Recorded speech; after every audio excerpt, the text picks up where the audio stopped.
এই যে এখানে মার ড্রেস সম্পূর্ণ ভালোভাবে এঁটে গেছে আপু। এখন আর কোনো টেনশন নাই, ইম্পর্টেন্ট কাজ শেষ। আমার সব কিছু গোছাতে একটু সময় লাগবে, তাই প্রতিভাকে বললাম একটু ভিডিও করো। আমরা সবাই রেডি, এখন একটু ট্রেন একটু দেরি, সো আমরা ব্যাগটা একটু গোছাই, সব রেডি, কিছু যেন বাদ না যায় সেটা আমরা দেখলাম। মা খাবার করছে।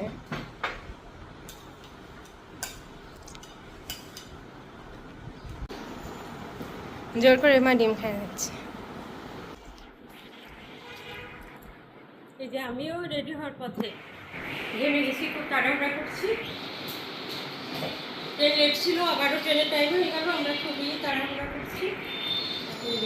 হ্যাঁ, এই তো আমরা রেডি। ট্রেন তো 6টায় আসার কথা ছিল, এখন 9টায় আসবে।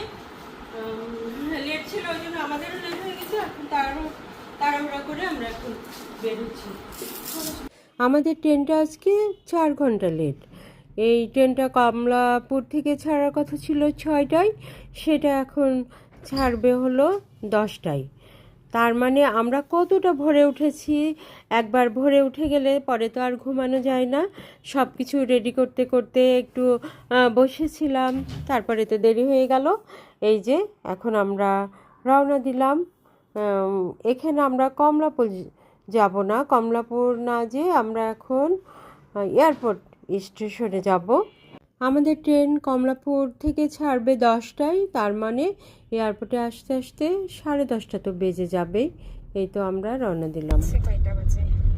9টা 4 বাজে।